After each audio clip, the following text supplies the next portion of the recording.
Pour obtenir la reconnaissance du génocide arménien par la France, il nous a fallu plus de 3 ans de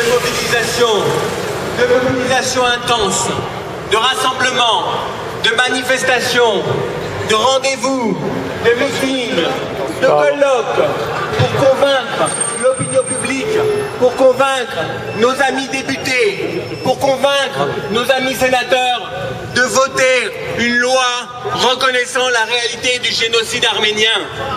3 ans de combat, de travail inlassable, alors que la réalité du génocide arménien reconnue par plus de 20 États, reconnue par l'ONU, reconnue par le Parlement européen, reconnue par la communauté des historiens, ne faisait pas de doute. Et pourtant, la raison d'État, à un moment donné, a failli s'imposer à la face de tous.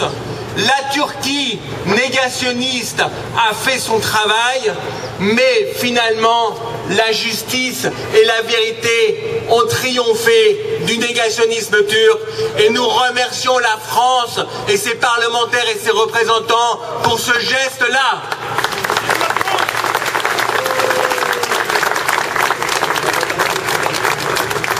Aujourd'hui, chers amis, cela fait 3 ans et demi, le 12 octobre 2006, que l'Assemblée nationale, sur une proposition de loi inscrite dans une niche socialiste, a adopté la proposition de loi pénalisant la négation du génocide arménien.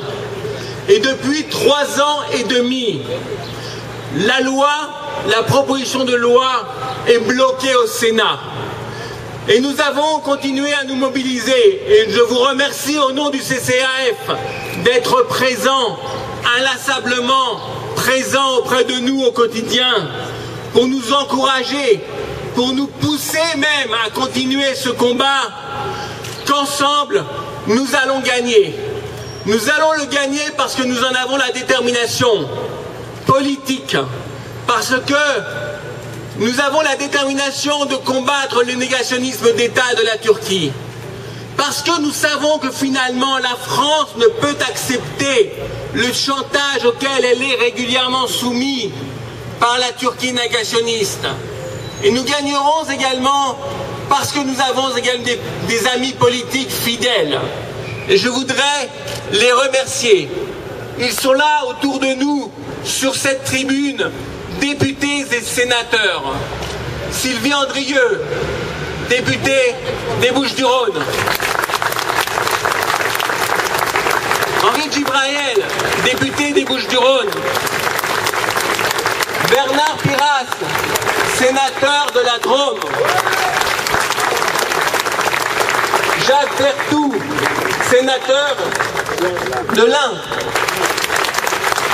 René Rouquet, député maire d'Alfortville. Serge Lagauche, sénateur du Val-de-Marne. Bruno Leroux, député de Seine-Saint-Denis.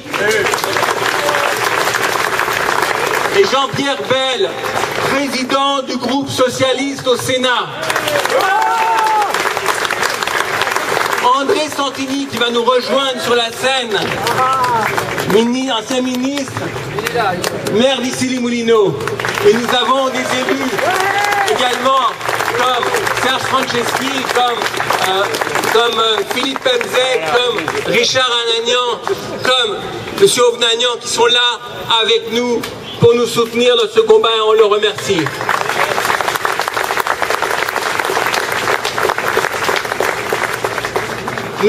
Les choses avancent, chers amis. Elles avancent positivement parce que ça ne peut pas être différemment en France. La France ne peut pas faire l'économie de la lutte contre le négationnisme parce que la France est un État de droit. C'est le pays qui incarne dans le monde de manière exemplaire la justice, la démocratie, la liberté. C'est le pays des Lumières et donc forcément, inévitablement, après tout le travail qui a été entrepris, ensemble nous allons réussir.